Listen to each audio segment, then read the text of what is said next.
Hi everyone, Matthew DeSantis here with NYRA Bets, here with another Breeders' Cup Classic Contender Spotlight, and this one is on Aidan O'Brien's horse, City of Troy.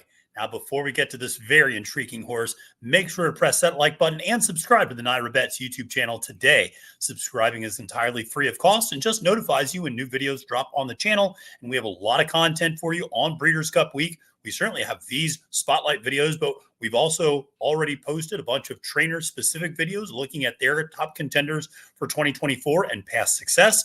We are going to have so much more throughout the week in terms of full card analysis for both Juvenile Friday and Classic Saturday, long shot videos, and so much more. And after the Breeders' Cup, we're not stopping. We got you covered from tracks across the country and across the world. So press that subscribe today.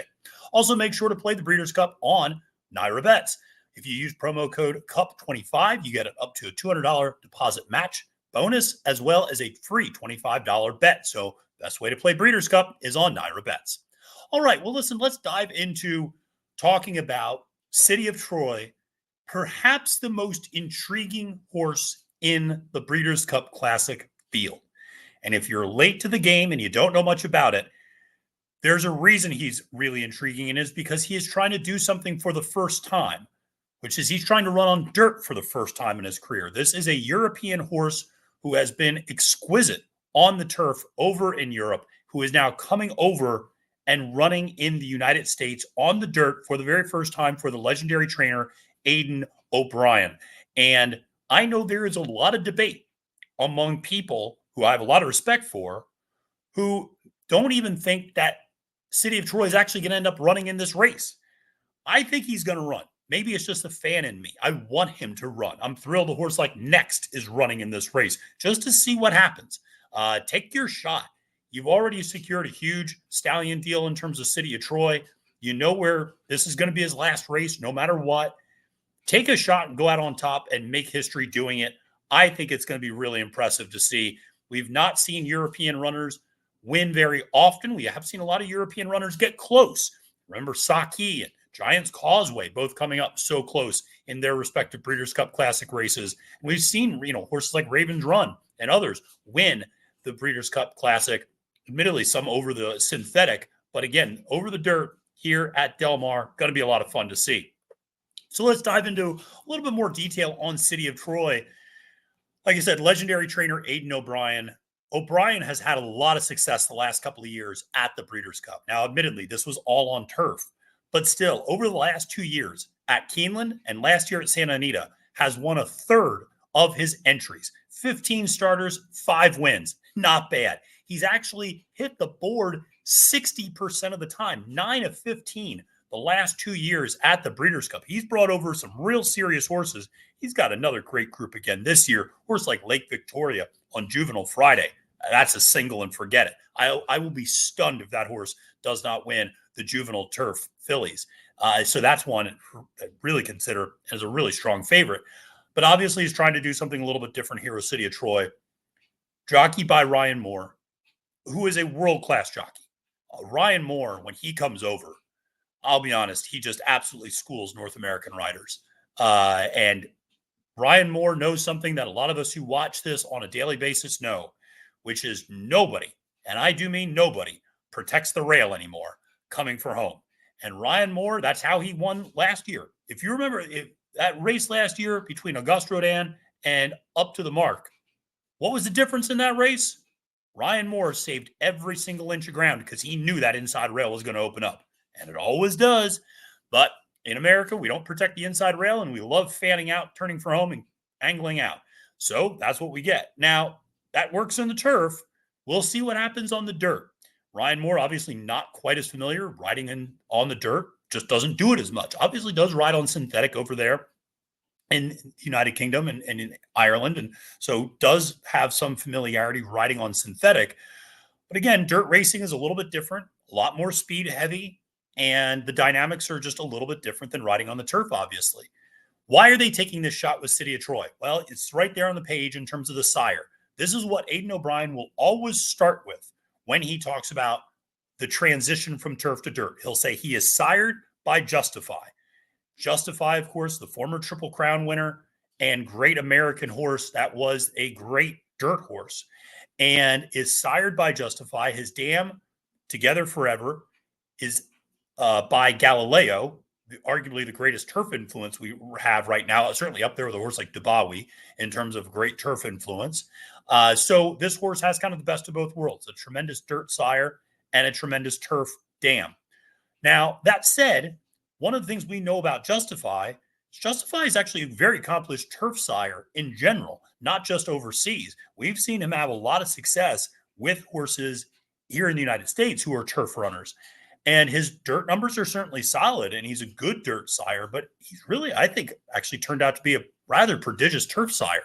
And it's quite interesting to see, but he's got a lot of great horses, no matter the surface, no matter the distance, in terms of being a sire. But that's what gives them the confidence that he can handle this. Now, the horse has worked out over the synthetic over in England, and that has been something that a lot of, it's like the Zapruder film of the Kennedy assassination. A lot of people have been looking frame by frame over that workout because it's really the only thing we've been able to get our hands on to see how does City of Troy work over that surface. And he looked really good doing it on the synthetic and just kind of blew away his stable mates and workout mates who admittedly were lesser horses. But you look at the notable wins, a lot of grade ones there. Started out as a 2-year-old winning the Dewhurst, grade 1. The Epsom Derby, the Coral Eclipse, the Juddmonte, wins all of them. And the thing that is so intriguing about City of Troy is he does it in front-running fashion. And you can see his career record, 7 starts, 6 victories. Very similar to Forever Young, the Japanese horse, who's also 3-year-olds coming over. 7 career starts, 6 victories for that one. The one blemish on his resume, I think you can make a legitimate excuse for, and that was the May 4th race at Newmarket in the English 2000 Guineas. Why? Horse was coming off a significant layoff, had not run in 7 months. One thing you'll see, sometimes Aidan O'Brien horses, and sometimes just any horse, they're going to be rusty coming off the bench sometimes, and they might not have their A game. We've seen that happen with a horse like Auguste Rodin before, who will sometimes just drop out the back of a race and not be particularly ready off the bench. So, again, going to be interesting to see how this one runs over here, but has had a rather impeccable record facing older horses the last 2 times out in the Coral Eclipse, in the Juddmonte International. And we have that Juddmonte International replay up here. And one of the things that I think is so intriguing about City of Troy, and he's on the far right side of your screen in the dark silks up on the front end, is he has excellent early speed. Now, there's a caveat to that, in that he has excellent early speed for a turf race. And that's a little bit different than what we have here in the United States as it relates to dirt racing, and whether or not that speed is going to be able to translate onto the dirt, and whether or not he has the same type of speed to contest with early pace on the dirt here among the top North American runners and the Japanese runners as well. But you can see here in that Juddmonte International, takes them every single step of the way, leads every blade of grass, and is able to continue finding more while beating a very good horse, Calandigan, who, like I said, outstanding horse in his own right, and very strong outfield there by the time they get to home. But City of Troy has loads of talent, great early speed. Now, there are a couple of new elements aside from the transition to a new surface. There's also the element of the post positions. Post positions in Europe are important, but maybe not quite as important as they are here in the United States. Why? The configuration of the track has a lot to do with it. So you don't really have ovals over in the United Kingdom or over in Europe in general.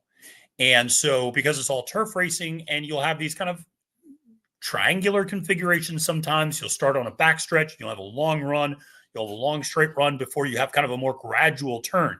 You don't have the tight 180-degree turns that you have here in the United States. As a result, post position in terms of saving ground is usually not quite as critical. Here it is, because you're going to have a mad dash into that first turn trying to save ground. That's a little bit of a different dynamic for a horse like City of Troy. Now, he's got very good early speed. The question is, will that speed translate? And does he have enough speed to be able to get out and get a prominent position early? I don't think he's faster than Arthur's Ride, I'll tell you that. I don't even know if he's faster than Fierceness. The example I used in another video is I think he's probably around as fast as Highland Falls, maybe.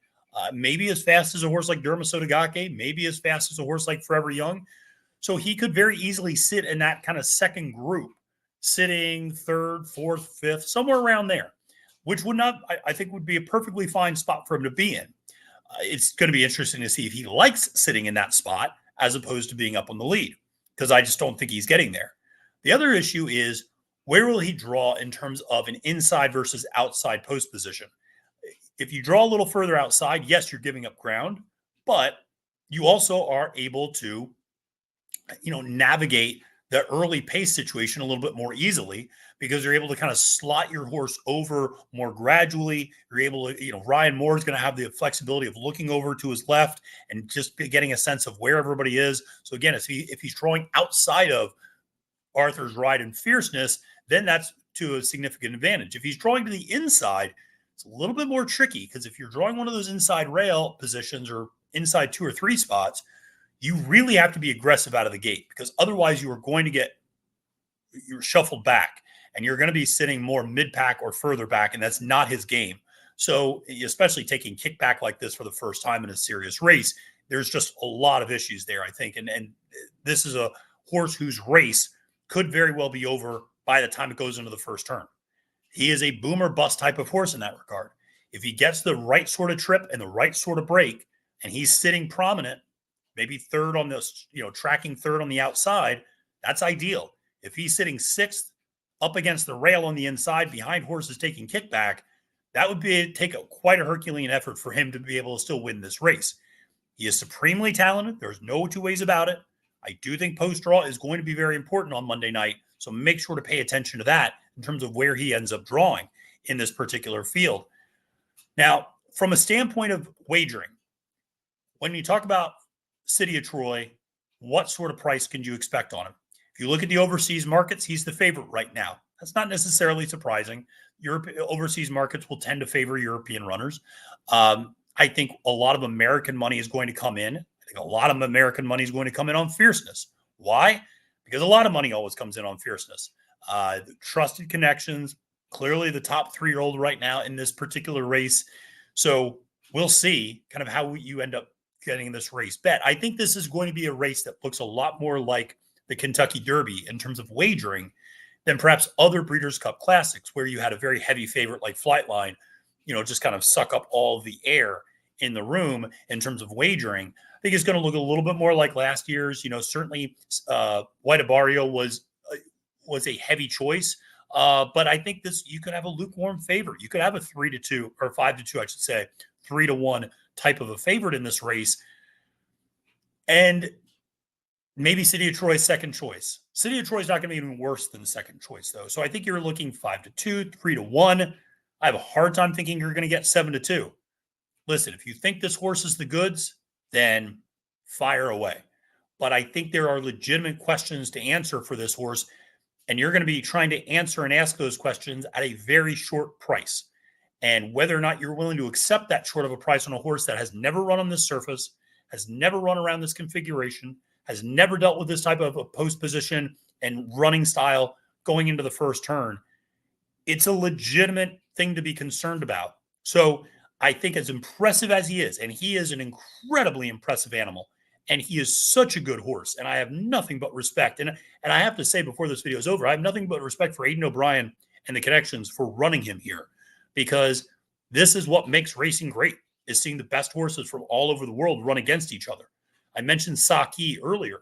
What made that 2001 Breeders' Cup Classic so special was not just his now's amazing performance. It was the fact that it was Saki and Galileo. These amazing names were also in that race. That's what made it so amazing. And you had the ARC winner and the American Horse of the Year battling down the stretch. That's what made it so fun, and that's what made it so exciting. So I think I give nothing but credit to the connections for bringing City of Troy over. For me, I'm going to be very eager to see how he looks on the track leading up to this. I'm going to be very eager to see the post position that he ends up getting. If those things aren't necessarily breaking the way that I like, then he's probably going to be a toss for me. I'm probably going to be playing a horse like Forever Young, tentatively potentially playing Fierceness, maybe playing a couple of others in this sequence, just because he's such a short price. If you gave me 10-1 on him, I'd love him. You give me 5-2. That's a little too short for my blood. Some of you might be more confident, and I give you nothing but credit for having that confidence in this really amazing horse. Would love to hear your comments. I know this is a horse that is very divisive among different people. Would love to hear your thoughts in the comments section below. All right, folks, that'll do it for me this week on the countdown to the Cup and getting you ready for the Breeders' Cup with this Breeders' Cup Spotlight Series on City of Troy. All right, my name is Matthew DeSantis, wishing you a great and prosperous day at the races, and reminding you, friends, it's now post time.